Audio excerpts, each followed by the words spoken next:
waiting for heroes? Are you waiting for sunset?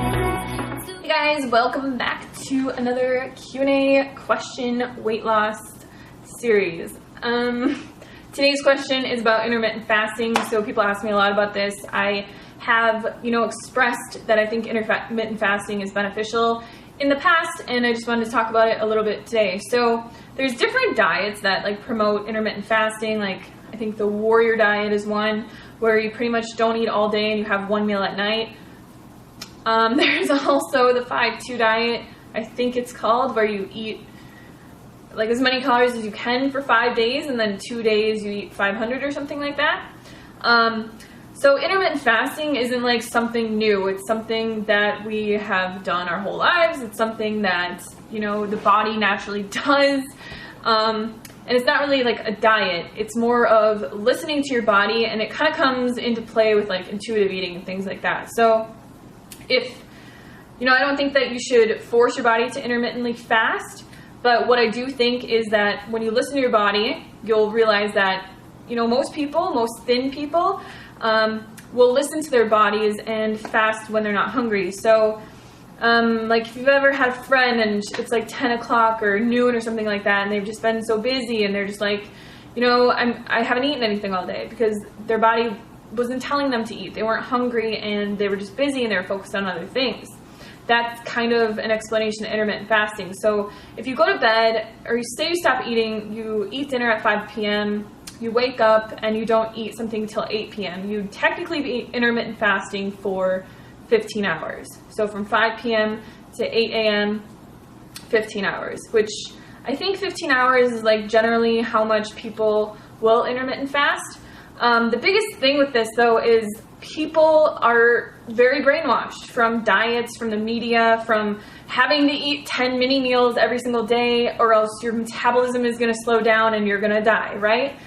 We've all heard that you need to eat 10 times a day and you need to eat consistently or your body's going to go into starvation mode. So the only thing that I really have to say about this is just listen to your body. So if you wake up in the morning and, some diet or some person or whatever is telling you that you need to eat at 5 o'clock in the morning or else you're going to go into starvation mode and die, but you're not hungry, just eat when you're hungry. So wake up in the morning, drink a bunch of water, get your body hydrated, and then wait until you are hungry to eat your first meal.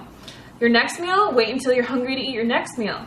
So a long time ago when we were roaming the planet, when we were not living by the standards of society and all their brainwashing and diets, we didn't have 3 meals a day. These were put into place by the marketing of America to make us form our eating habits around certain times of the day, which helps, the restaurants, it helps the fast food industries, it helps sell more food in grocery stores because people are well, what am I going to have for breakfast? What am I going to have for lunch? What am I going to have for dinner? And it's all these different types of foods. So you have your breakfast foods, you have your lunch foods, you have your dinner foods, and generally those are what people, at least in, America, on a standard American diet, will eat for those specific meals. They'll wake up, they'll have yogurt because it's a breakfast food, or they'll have oatmeal or fruit or eggs with bacon or something like that. They'll go out to eat and they'll get a huge bacon and egg platter or whatever. For lunch, they'll have a sandwich or something like that they'll bring to work with chips, or they'll have a hot dog or something that's more of a lunch type meal. And then for dinner, they'll, make something at home that's a stew or pizza or whatever. So it's really just American marketing tactics that have placed meal times around everything. And the dieting industry took advantage of that, and they said, well, we're going to make this into, you have to eat 10 times a day, or this is going to happen to you.